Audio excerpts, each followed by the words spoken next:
Right, okay, ready? Welcome back, Smashers. It's Jansen here, and as you've probably noticed, I've got somebody new next to me. This is my new Amazon FBA friend. Oh, friend. Please be my friend. Oh, friend. Ella. Friend! We met at a Amazon FBA sellers event last year. Thought it'd be a great opportunity for us to get together and talk about our honest experience of selling with Amazon FBA. What I wanted to kind of start the video off is generally just talking about how we both felt when we first discovered Amazon FBA versus kind of like how we feel now after actually selling.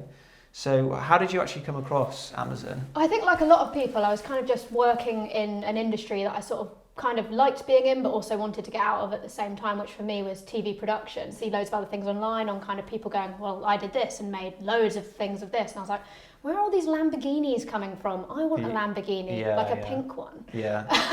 And do you have one now? No. Okay. The one thing that I wanted to do, which is kind of how I ended up sort of finding the kind of ecosystem of it, was I always wanted to be able to make money from anywhere in the world. Like travel is such a thing that I just really, really love. And I just wanted to be able to kind of have that lifestyle of just being able to go, I'm going to go and live in Berlin for a month, or I'm going to go live here for a couple of months. I would actually say though that the working from wherever you are in the world is definitely one of the main truths about Amazon. Like, so over Christmas I spent 3.5 weeks in New Zealand, and I was able to carry on as though I was, you know, still based in London.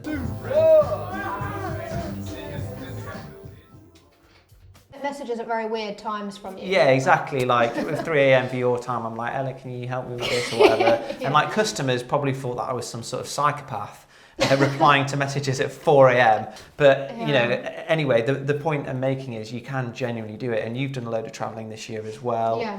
And you like your sales haven't been impacted whatsoever by not being based at home or anything like that. No, I think you literally can do it wherever. Yeah. But as you find, customers just have the weirdest requests sometimes as well. Yeah, actually, and that kind of brings it onto a negative. So I'd say, yeah, the first biggest positive is you can genuinely do it anywhere in the world, like you're not tied down. But then a negative side, I suppose, is some customers. So Ella and I have just like got into this conversation where we call it like a cretin of the day, and it's normally a we customer. We need a jingle for that, I reckon. Yeah, and it's effectively a customer that buys your product and they get the instructions and like, I don't need to read that. The product listing will say, you get an ebook, and they'll go, where's my book? 1-star review. So, you know, that is definitely like a downside, because it can really impact your sales, like getting negative reviews, can't it? Yeah, very, very much so. And it's even more infuriating when it is the ebook thing, because you're like, well, I'm trying to provide extra value, I'm trying to help, I'm trying to, you know, kind of give you more for your money in a way. Yeah. And then it does sometimes backfire in your face. From my experience, from what you told me, it's like angry old women, like, where the hell is my ebook? The listing said ebook was going to be included and it's not here, and you're just like, oh really? The way that customers treat us sellers sometimes is kind of Amazon's fault, because Amazon describes themselves as the most customer-centric company in the world. Like, the one thing that I've learned about Amazon as an Amazon seller is that if I was ever to buy something off Amazon and I was slightly unhappy, it genuinely would not matter if I got that product, threw it on the floor, stamped on it, set it on fire, and then posted it back to Amazon. Sometimes not even post it back. Yeah, probably Sometimes not even post it back. Yeah, and I'd still get a refund. People have gotten used to this amazing customer service from Amazon. It is incredible when you're a customer. Yeah, like it is. You can't fault it. It is, but because of that, it's like bred a culture now where customers on Amazon, they want something cheap, they want something delivered now, and they want it to be perfect. And that is kind of one frustrating thing, is that if you do offer something cheap, then the customer still expects the quality to be there, which is, it's unrealistic, effectively. So that, I'd say, is kind of, again, it's like a negative of being on Amazon, the fact that Amazon always sides with the buyer, typically. And that's definitely, guys, something that you have to think about when you're doing your product research and you're looking at your profit margins. This is why I always say, aim for products at least 30%, because you might be like, yeah, 20% is fine, you know, I'm getting £3 or £4 a unit, which is great. By the time that you factored in like refunds and like exchanges and other fees that you don't really realise. And just your general running costs of the business, like if you're having like an accountant do stuff, that comes out of your profit, or kind of, you know, if you've got helium 10, you're paying 77 quid a month for that roughly, then that comes out of it. Like there's all these kind of little costs that end up mounting up to a good few hundred a month, where you kind of go, oh, actually that has to come back off all of that too. And also, like, what I didn't realise as well is that half the time you'll go, I can definitely sell it for that price. And then as soon as you actually start selling, you go, oh no, wait, actually I've got to sell it for £3 lower than what I thought. And if you haven't factored that in, then it's not a fun day. Yeah, I would always say when you're doing your pricing and you're kind of thinking about how much to charge, you should always be looking on a worst case scenario. And if your margins are below 30%, then that's when you need to be like really thoughtful and thinking, am I actually going to be able to generate enough profit here? Is it going to be worthwhile doing? A lot of guys out there mislead people about it and say it's a get rich quick scheme. Like there's one YouTuber who I won't name who has done a video which is appalling, and he basically says, okay, let's just go on Amazon and we'll type in a product, and I can't remember what the product is. Let's just say it's like a notepad, and he's like, look at this, the notepad costs £10. Now let's go on to Alibaba and look at this, guys. We can get the notepad for 50p. So that's £9.50 profit. And like he's kind of going, and you can do this all passively. And he's just kind of leapfrogged there, and he's missing out all the fees, the fulfillment fee, the referral fee, the import fee, shipping, all things like that.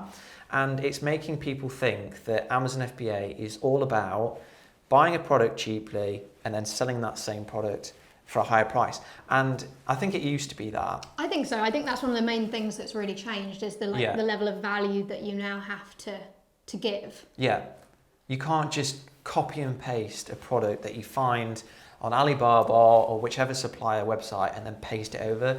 You've got to be like creative. But again, it's a massive opportunity. It's an opportunity because genuinely people can't be bothered. So when we first met, then a beautiful day. It was a great day. It was a fine day in April, was it, or something? I think it was April. I think it was a nice day at this sellers event. I had been selling for about 9 months, and you were just about to start. You were young, fresh, naive, and you were like, oh, I'm going to be. I just looked up to you as some sort of godlike Amazon figure. Yeah, and I think you were like, Jansen, I'm going to be a billionaire in 6 months. I'm determined to make it. So I don't think that's how the conversation went at all. In my head it is. That's how I remember it to have gone. So, but how do you think it's changed since then? Like, what would you say to people watching now? Well, I think kind of almost in a weird way the naiveness has gone with it. Like, I think I was probably quite naive before, like kind of, 8-9 months ago me was like, honestly, 6 months and I'll be a millionaire, not a problem. And you can quit your job, you can go and just chill on the beach, That was my thinking, rightly or let's face it, wrongly. And it wasn't that at all, but it is an amazing tool. You learn so much over that period of time. So I'd just say in the last 6 months, all I've done is learn, really. Yeah, I'd say the skill set you develop from doing Amazon FBA is like, genuinely, it's invaluable. Like, think of what skills that you've developed since discovering it. So you know how to import products from China, you know shipping terms, you know how to use freight forwarders, you can negotiate, photography, listing creation, advertising. Like, it's such a fantastic set of skills, and I do genuinely think that it really helps set you up for creating other businesses. 100%. I mean, I don't know if you think the same, but whenever I go to a shop like Dunelm Mill or TK Maxx, I'm picking up boxes and I'm like, pretty good box art. I think I could do that. The thing is, it gets really lame because I go out with my husband now, crazy calling him husband, and I'm just like picking up stuff and going, packaging could be better. And he's literally looking at me like, you absolute loser. Yeah. But I love it. And you can just like, I can see an opportunity here. And then you're thinking, in the back of your mind, you're thinking, maybe I could sell this online. And if you are an entrepreneur, and you probably are an entrepreneur watching this, then you're not going to stop at just like launching a product on Amazon FBA and then just leaving it. You're going to be hungry for more. You're thinking, okay, I've got Europe now, I want to grow there. I've got America, I've got more products, all things like that. So you find that when you are out and about at the shops and things like that, you are probably going to be thinking in the back of your mind about Amazon and more products to find and opportunities and things like that. There's a lot of guys out there on YouTube that are like, yeah, drop shipping is passive, FX is passive, investing in shares and stocks is passive. Like, I disagree with all of that. I mean, it kind of depends on what you mean by passive. So, for example, with drop shipping, there's no way that is completely passive. Like, you've got to be constantly optimizing and refining your Facebook ads and your Instagram ads, building new audiences and things like that. With products, just constantly building. Yeah, exactly. With products, you've got to ensure that there's no new competitors coming on board. You've got to be like so intuitive and on the ball. You've got to make sure that you're the best at any given opportunity, and that isn't passive. Yeah. So another positive that I wanted to talk about, and again, this is a brilliant one, and I do actually think it's quite unique to Amazon FBA, is the community and the network of people that you kind of meet. So about a year ago now, just over a year ago, I created the Amazon FBA Smashers group on Facebook, and it's grown to like nearly 3,000 people, and genuinely it's just a group, and it's not even unique to my group. Everyone is so helpful and really keen to kind of help each other succeed. Like when people post their results, it gets tons of likes and things like that, and like maybe in some of the niches or business areas, people would be like, oh, that's showing off and things, but I think genuinely people do that to kind of encourage others to get involved. Definitely.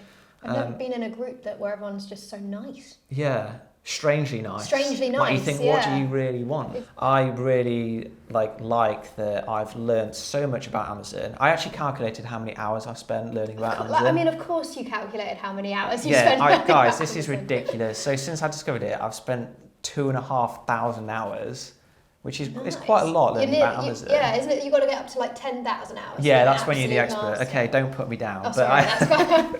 Yeah, I spent 2,500 hours, and I really like the fact now that I'm able to use that knowledge and pass it on to people. And it was a bit weird actually. About 8 months ago, I had someone message me and they asked me some questions about Amazon FBA, and they were like, "Why do you do this? Why are you helping people?" And I was kind of like, I don't know really. I just like it. I just kind of feel fulfilled by someone asking me a question about Amazon FBA, and then I'm able to help them. It's a very cool sense of achievement that actually means more than the numbers. Everyone always focuses on like the numbers and the profit and you made this, but the bit that's really cool is just going, something like I did has gone to someone else that they've gained something from, and like whatever that product is, it's just quite a cool thing to just be like, yeah, I did that. Yeah, it's like someone's gone to Amazon, they've seen your product that you created, your brand, and they've gone, I'm having that one versus all the others. I'm going to pay money for it, and then I'm going to gift it to somebody because and then that person will think that's really thoughtful, that's fantastic. So in conclusion, I think with this conversation here, you can tell that we're being quite open and honest. I don't feel like I've hidden anything about Amazon FBA. I think one thing we haven't mentioned is that the support for sellers, like we've kind of touched on at the beginning. Seller support, awful, but that's the only thing you kind of really need to just know that is just awful. That goes hand in hand with the fact that they can't be nice to the buyer and the seller. So they're nice to buyers and they're not so nice to sellers. And it's a really good way of putting it actually, because you can't be good to You can't please both parties, and at the end of the day, you just have to take that with the terror, as it comes. For me, I'm trying to see the positive of it. The positive is that Amazon is letting me list on their website with incredible amounts of traffic without really having to pay anything. You pay like £25 a month, and because of that, I'm able to sell upwards of 100 products a day.